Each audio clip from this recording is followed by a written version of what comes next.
اللہ تعالیٰ سے دعا ہے اللہ تعالیٰ صحیح طرح سے بات کہنے کی، سننے کی، سمجھنے کی، اور پھر ہم سب کو اللہ عمل کی توفیق عطا فرمائے۔ جن لوگوں کا بھی اللہ پر ایمان ہے، آخرت پر ایمان ہے، ان کے لیے دنیا میں سب سے زیادہ قیمتی چیز ہدایت ہے، ہدایت۔ قرآن مجید میں اللہ تعالیٰ نے اپنی بہت ساری نعمتوں کو ذکر کیا ہے۔ یہ وہ نعمتیں ہیں جو اللہ نے انسان کو دی ہیں۔ الم نجعل لہ عینین، ہم نے تمہاری آنکھیں بنائیں، ولسانا وشفتین، زبان دی، کان دیے، فجعلناہ سمیعا بصیرا، انسان کو سنتا اور دیکھتا بنایا۔ یہ سب کی سب نعمتیں اللہ کی طرف سے ہیں۔ یہ نعمتیں خود بخود نہیں بن سکتی۔ ہمارے کان میں سننے کا عمل اتنا پیچیدہ ہے، آواز کی لہریں جا کے ٹکراتی ہیں اور وہ وائبریشن پیدا کرتی ہیں، ان وائبریشن سے ریز نکلتی ہیں، وہ ریز پھر الیکٹرک ریز میں کنورٹ ہوتی ہیں۔ وہ پورا ایسا خاندانی پیچیدہ سسٹم لگا ہوا ہے کہ وہ خود بخود بن نہیں سکتا۔ ہمارے فزکس کے ٹیچر تھے، ان کی اچھی بات یہ تھی کہ وہ جب فزکس کے اصول بیان کرتے تو اللہ کی کبریائی بھی بیان کرتے تھے۔ وہ پہلے زمانے میں ٹیچر اب بھی ہوتے ہوں گے، لیکن ہمارے زمانے میں ذرا زیادہ ہوتے تھے اس طرح کے ٹیچرز۔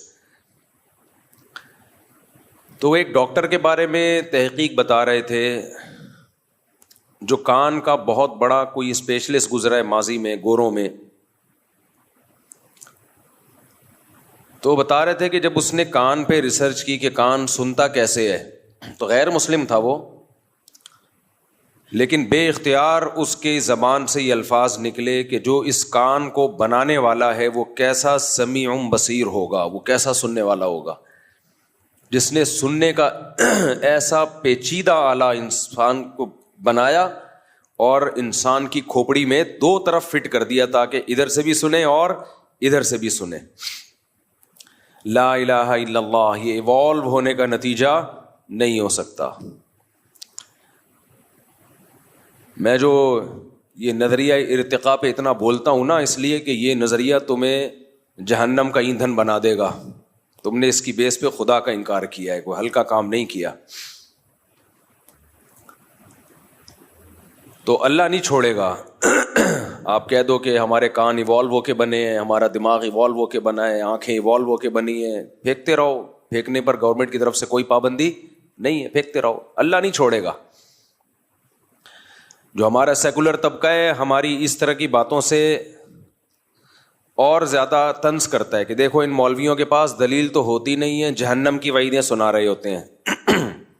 سائنسدان بات کرتے ہیں دلیل سے، اور یہ مولوی بات کرتے ہیں دھمکیوں سے، جہنم میں جاؤ گے۔ آپ بھی دلیل سے بات نہیں کرتے، آپ بھی پھینک رہے ہو۔ خدا کی قسم نہیں بن سکتی آنکھ، کان نہیں بن سکتے، کچھ اور لاتے مارکیٹ میں، شاید ہم مان لیتے اس کو، تو وہ چیز لے کر آئے ہو جو ماننے کی نہیں ہے۔ تو تمہاری ان بوسیدہ باتوں کی بیس پہ ہم اپنے بنانے والے کا انکار کریں، دنیا میں اس سے بڑا جرم کوئی نہیں ہوگا۔ دیکھو لوگ جرم کی کوانٹٹی کو دیکھتے ہیں، کوالٹی کو نہیں دیکھتے۔ یہ بہت بڑی غلطی ہوتی ہے لوگوں سے۔ لوگ کہتے ہیں کہ جو شخص زیادہ گناہ کرتا ہے وہ بڑا مجرم ہے، اور جو کم گناہ کرتا ہے، جس کے گناہوں کی تعداد کم ہے، وہ چھوٹا مجرم ہے۔ میرا گلا پتہ نہیں کیوں بار بار بیٹھ رہا ہے۔ دنیا میں خوب سمجھ لو، جرم کی کوانٹٹی سے زیادہ ویلیو کس کی ہوتی ہے؟ کوالٹی کی۔ کس نوعیت کا جرم کیا؟ دیکھو ایک آدمی نے چوری کی، مسجد سے چپل چوری کی ہے، ایک جرم کیا اس نے کہ نہیں کیا؟ پھر اس نے کیا کیا؟ ایک دن کوئی شخص گزر رہا تھا، اسے رکھ کے بلا وجہ تھپڑ لگا دیا، یہ بھی ظلم ہے۔ کتنے ٹوٹل گناہ ہو گئے اس کے؟ 2۔ یعنی آپ ایک ترازو لیں اور اس کے گناہ اس میں رکھنا شروع کریں۔ چپل چوری کا گناہ لا کے رکھ دیا، ½ کلو کا ویٹ ہو گیا اس کا، ٹھیک ہے۔ بلا وجہ جمشید کو تھپڑ لگا دیا، ½ کلو کا گناہ، اور یہ ٹوٹل گناہ کتنے ہو گئے؟ 1 کلو۔ پھر کہیں کسی کی غیبت کی، ہلکی پھلکی، زیادہ بڑی غیبت نہیں، اس کو موٹا کہہ دیا، اس کو پتلا کہہ دیا، اس طرح کی غیبت. غیبت کے بھی درجات ہوتے ہیں. کسی کو زانی کہہ دیا، یہ بہت بڑی غیبت ہے. لیکن ہلکی پھلکی غیبت، ابے موٹا ہے، توند دیکھ اس کی، یہ آدھا کلو کا گناہ اور ہو گیا. ٹوٹل کتنے ہو گئے؟ 1.5 کلو، 3 گناہ. اس طرح اور بھی چھوٹے چھوٹے گناہ لائیں تو یہ ٹوٹل 10 کلو کے ہو گئے. اب 20 گناہ ہو گئے، لیکن ویٹ کتنا بن رہا ہے؟ 10 کلو. گناہوں کی تعداد ہے ٹوٹل 20. لوگ اس کو زیادہ برا سمجھیں گے، کتنا گناہ گار ہے، دیکھو اس کو گالی دی تھی، اس کو برا بلا کہا تھا، وہاں سے چپل چوری کی تھی. لیکن ایک دوسرا شخص ہے جس کی زندگی گناہوں سے بالکل پاک، نہ کبھی کسی کی غیبت کی اس نے، نہ کبھی مسجد سے چپل چوری کی ہے اس نے، نہ کبھی کسی کو تھپڑ مارا. ایک دن اٹھا اور اس نے جمشید کو قتل کر دیا. یہ گناہ کتنے ہیں؟ 1. اب ترازو کے پلڑے میں آپ یہ ایک گناہ لا کے رکھیں، آپ کا کیا خیال ہے؟ اس کا ویٹ 10 کلو ہوگا؟ 10,000 کلو ہوگا اس کا ویٹ. گناہ ایک ہے، لیکن یہ ایسا گناہ ہے کہ دنیا میں بھی اس کی سزا پھانسی کا پھندا، دنیا میں بھی اس کی سزا پھانسی کا پھندا ہے، اور آخرت میں اس کی سزا تو بہت ہی خطرناک. اعمال میں، بدعمالیوں میں سب سے بڑی سزا جو اللہ نے کسی گناہ پہ سنائی ہے وہ قتل ہے. جتنی سخت سزا اللہ نے قتل پہ سنائی ہے نا، قیامت کے دن قاتل کو جو سزا ملے گی، اتنی بڑی سزا مشرک کے علاوہ کسی کو نہیں ملے گی. ایک تو شرک ہے، وہ تو عقیدے سے اس کا تعلق ہے. اعمال میں قتل سے بڑی سزا اسلام میں کوئی بھی نہیں ہے. خوب سمجھ لو، قتل سے بڑی سزا بھی نہیں ہے، کسی کو واجب القتل قرار دینے سے بڑی سزا بھی نہیں ہے، کیونکہ آپ اس کے قتل کو حلال کر رہے ہو. یہ بھی آج کل پھر میں اس پہ بات کروں گا سوال جواب کے سیشن میں، کہ بات بات پہ فلاں واجب القتل، فلاں واجب القتل. تو سب سے زیادہ اسلام میں کسی چیز کی اگر کوئی ویلیو ہے نا تو انسانی جان ہے، انسانی جان. میدان جنگ میں بھی لڑائی ہو رہی ہے، ایک شخص نے کلمہ پڑھا، صحابی نے سوچا کہ یہ تو موت کے ڈر سے پڑھ لیا ہے اور قتل کر دیا. آپ صلی اللہ علیہ وسلم کس قدر غضبناک ہوئے. ان صحابی نے کہا یا رسول اللہ، انہوں نے تو موت کے ڈر سے کلمہ پڑھا تھا نا، ابھی میدان جنگ میں آمنے سامنے کھڑے ہوئے. تو آپ نے فرمایا ہلا شققت قلبہ، تم نے اس کے دل کو چیر کے دیکھا تھا؟ تو قتل نفس یا واجب القتل ہمارے ہاں سب سے ہلکی اور سستی چیز بن چکی ہے، اور مذہب کا لیبل لگا کے. تو خیر،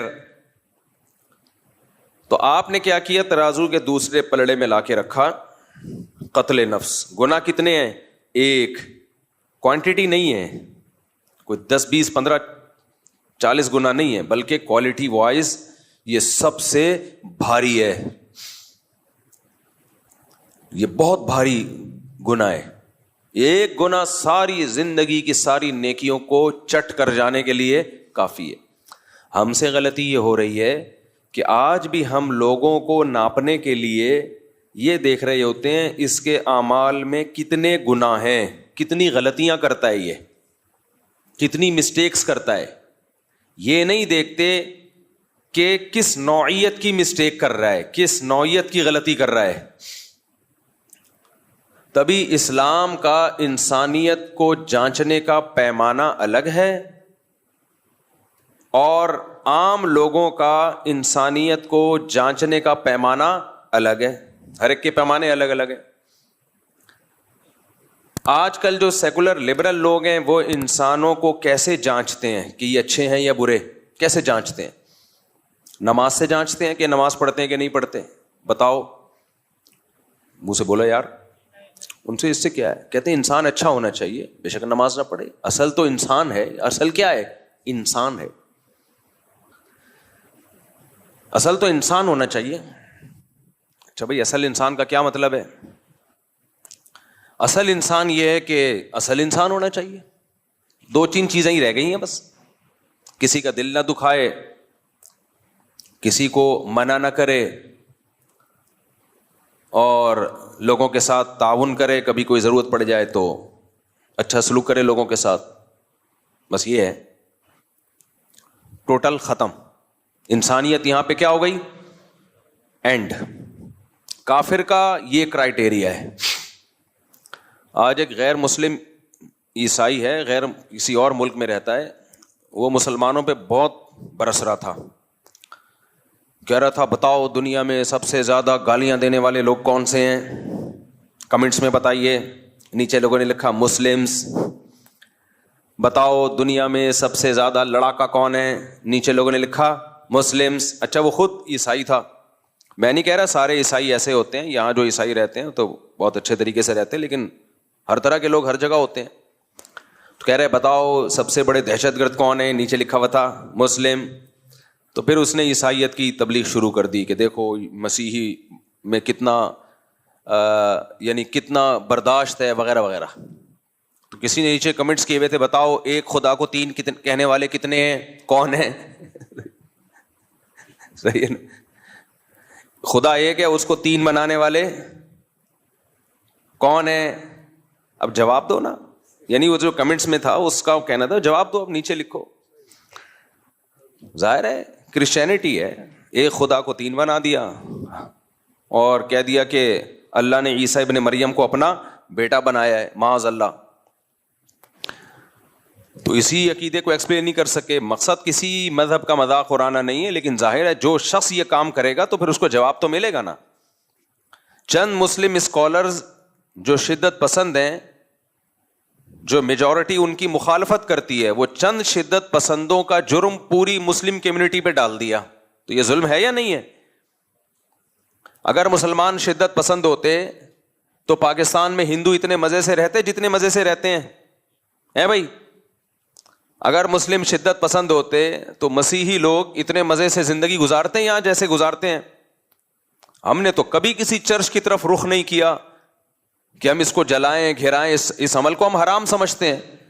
ہمارے کلاس فیلو میں مسیحی لوگ تھے, جایا کرتے تھے چرچ, ہم نے تو کسی پہ کبھی زندگی میں طنز نہیں کیا. تو اب چند لوگوں کی بات کو پورے مذہب پہ ڈال دینا کتنا بڑا ظلم اور زیادتی ہے یہ. تو میرا مقصد یہ تھا اس طرح کا جب بھی کوئی طنز کیا کرے نا تو علمی دلائل نہیں دیے جاتے ایسے لوگوں کو, ان سے الٹا سوال پوچھا جاتا ہے. الٹا سوال پوچھا جاتا ہے کہ ہم اگر جیسے بھی ہیں اتنے برے نہیں ہیں کہ خدا کو ہی تین بنا دیں. یہ زیادہ بڑا جرم ہے. شرک سے بڑا جرم اس کائنات میں کوئی ہو نہیں سکتا. خدا ایک ہی ہے اور حقیقی معنوں میں ایک ہے, اس کے ساتھ کوئی شریک نہیں ہے. سربراہ ایک ہی ہوتا ہے, سربراہ ایک ہوتا ہے. دیکھو ایک عورت شوہر کی نافرمان ہے, خدمت نہیں کرتی, شوہر کہتا ہے بیگم آج موڈ خراب ہے ذرا چائے بنا دو, نہیں بنا رہی. بیگم کپڑے استری کر دو, خود اٹھ کے کر لو, کبھی خود بھی کر لیا کرو, نہیں کر رہی وغیرہ وغیرہ. گزارا ہو جاتا ہے ایسی عورت کے ساتھ. لوگ کر رہے ہوتے ہیں چل یار خود ہی کر لو, یعنی لوگ کہہ رہے ہوتے ہیں کہ چلو خود ہی کر لو. تو لیکن اگر بیوی یہ کہنا شروع کر دے شوہر کا نام جمشید ہو, میں نے ستار بھائی کی جان چھوڑ دی ہے, غفار اور ستار کا پیچھا, سلیم کو بھی معاف کر دیا, اب جمشید آ گیا مارکیٹ میں, نیا نام آنا چاہیے نا. ہاں جمشید. اب بیگم نافرمانی کرتی ہے, جمشید برداشت کر رہا ہے. برداشت کرتے ہیں خاندانی لوگ, یہ چھوٹی موٹی چیزیں برداشت کرتے ہیں گھر چلانے کے لیے, بچوں کی خاطر. لیکن ایک دن بیگم نے بول دیا کہ جمشید تم ہو, تم میرے شوہر ہو, تم میرے ہسبینڈ ہو, لیکن سلیم بھی کچھ ہے, کچھ اس میں بھی, وہ بھی کچھ شوہر والا مادہ اس میں پایا جاتا ہے. جو حقوق میں تمہیں دے رہی ہوں اس میں سے کچھ چھڑکاؤ میں, پورے حقوق نہیں دوں گی, کچھ چھڑکاؤ میں سلیم پہ بھی کروں گی. آپ کو آ گیا غصہ, بھائی شوہر تو ایک ہی ہوتا ہے. تو کیا میں کب کہہ رہی ہوں کہ آپ دو ہیں, آپ ایک ہی ہیں, شوہر ایک ہی ہے. لیکن اس لحاظ سے دیکھا جائے ایک دوسرے اینگل سے تو سلیم بھی کچھ شوہر لگتا ہے. کہ بھائی شوہر ایک ہوتا ہے, تو میں کب کہہ رہی ہوں کہ دو ہیں. میں شوہر میں توحید کی قائل ہوں, ہسبینڈ صرف ایک.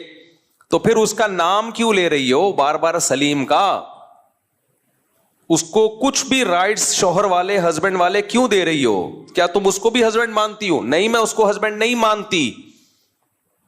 تو پھر اس کو بیچ میں کیوں گھسیڑ رہی ہو؟ کیا لگتا ہے سلیم؟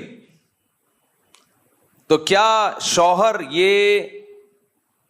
یہ جو منطق ہے یہ مان لے گا کہ ہوں تو ایک ہی، لیکن اس لحاظ سے دیکھا جائے تو وہ بھی ہے۔ الہ معبود صرف ایک اللہ۔ عیسیٰ ابن مریم، سیدہ مریم کا اس الوہیت میں اللہ کے ساتھ کوئی شرکت نہیں ہے۔ عیسیٰ علیہ السلام اللہ کے بیٹے، نہ اللہ نے ان کو جنا ہے، اور لم یتخذ ولدا، نہ اللہ نے ان کو اولاد ٹھہرایا ہے۔ عیسائی یہ کہتے ہیں ٹھیک ہے اللہ نے جنا نہیں ہے عیسیٰ ابن مریم کو، لیکن اپنا بیٹا بنا لیا ہے۔ بیٹا بنانے کے لیے جنس کا ہونا ضروری ہے، اسی جنس کا ہوتا ہے تو اس کو بیٹا بنایا جاتا ہے۔ مجھے ایک بات بتاؤ، آپ کبھی کسی انسان کے علاوہ کسی مخلوق کو بیٹا بناؤ گے؟ آپ اسی مخلوق کو بیٹا بناؤ گے جو آپ کی جنس میں سے ہو۔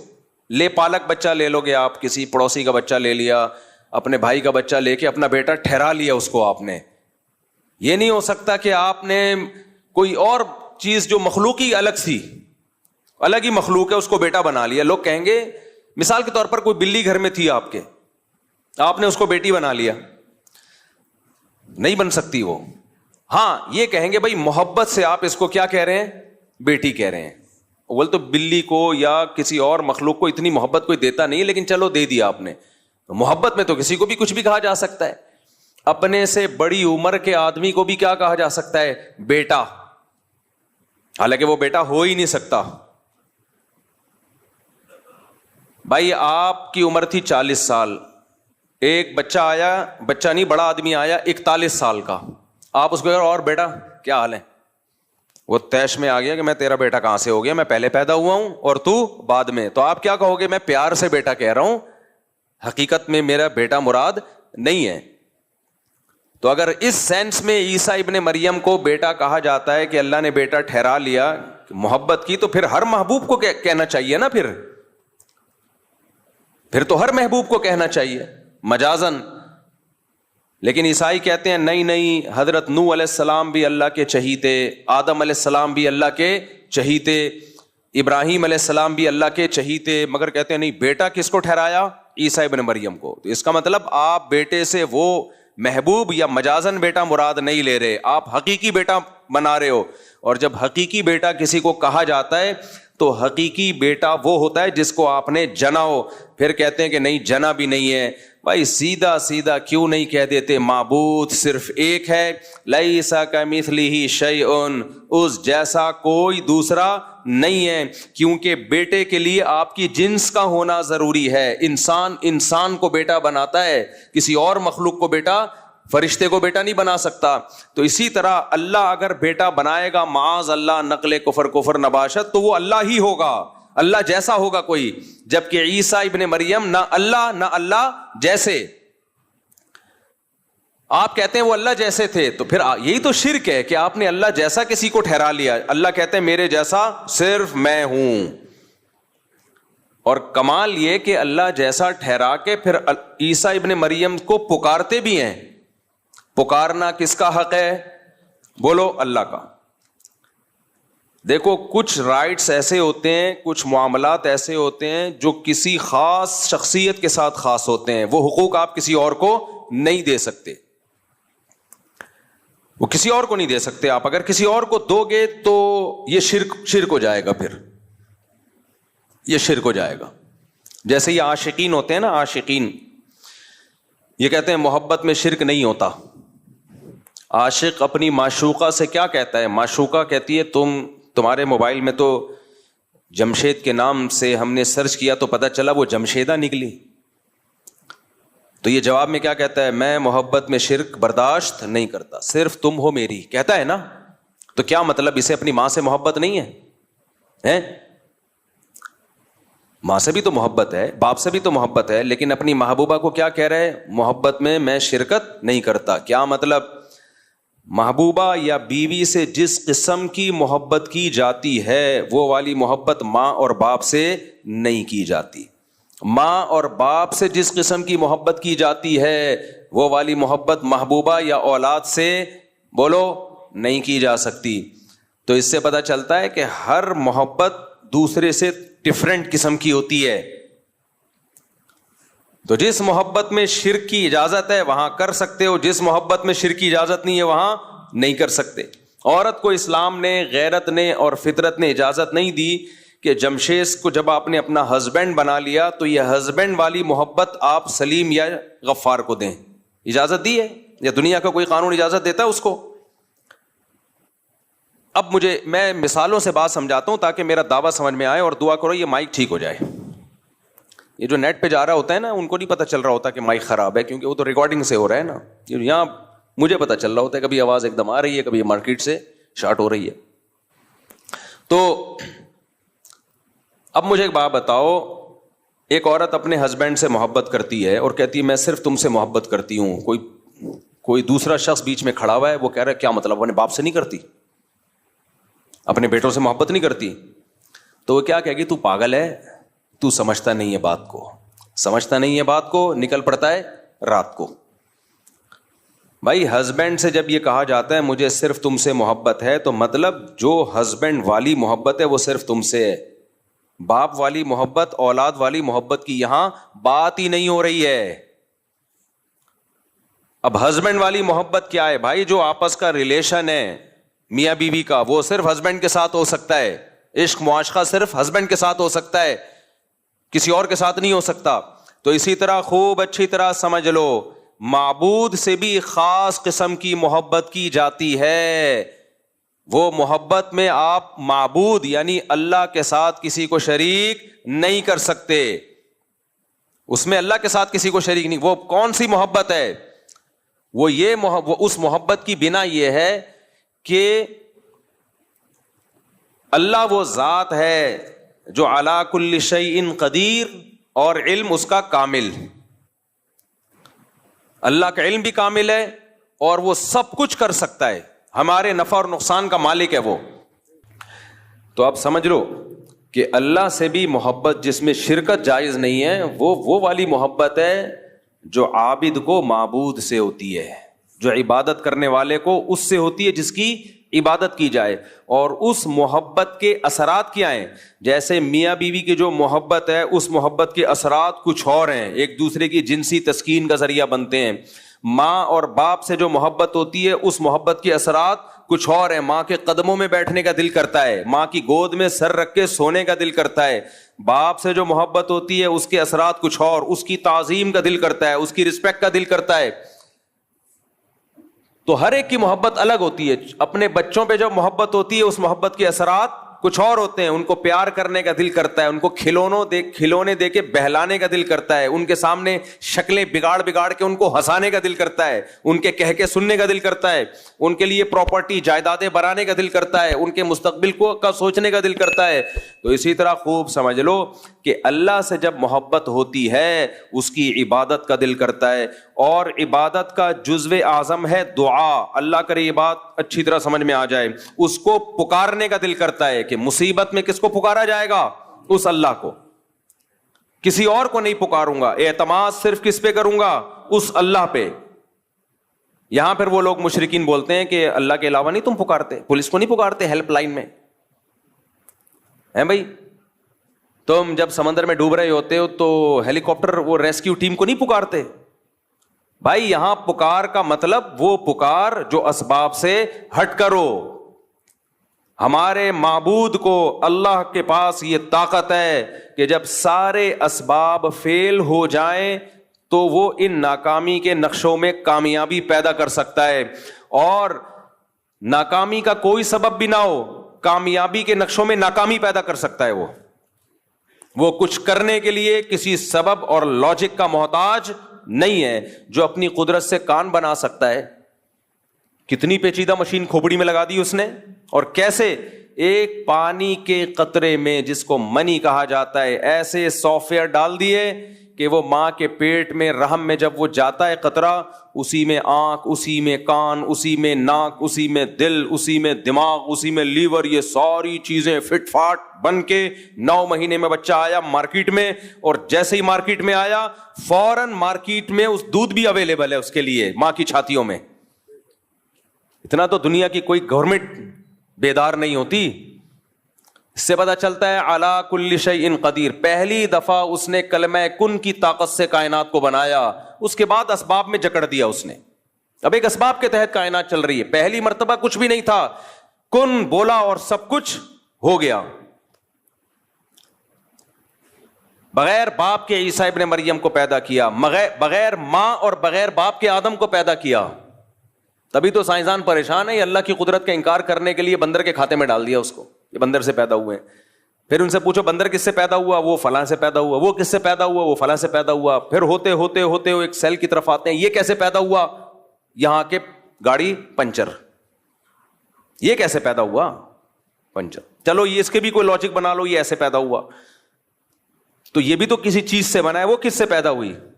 کائنات کی پہلی اکائی کیا ہے، یہاں آ کے سارے ملحد پنچر ہو جاتے ہیں، کسی کے پاس کوئی جواب نہیں ہے. پھر الٹا ہم پہ اعتراض کرتے ہیں، کہہ رہے ہیں اچھا یہ کائنات اگر خود سے نہیں پیدا ہوئی تو پھر خدا خود سے کیسے پیدا ہو گیا. اور بھائی اس کائنات کو ہم جانتے ہیں، یہ خود سے یہاں کچھ بھی نہیں ہوتا.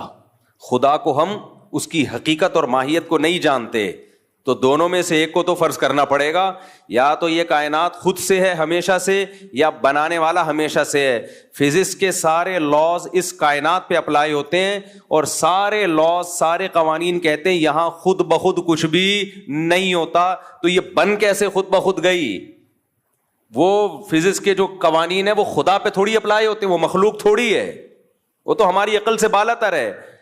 اب دو میں سے ایک چیز تو فرض کرنی پڑے گی نا میرے بھائی، یا تو اللہ ہمیشہ سے ہے یا کائنات ہمیشہ سے. ہمارے نے کہہ دیا بھائی اللہ ہمیشہ سے، تو ہمارے پاس جواب آسان ہے.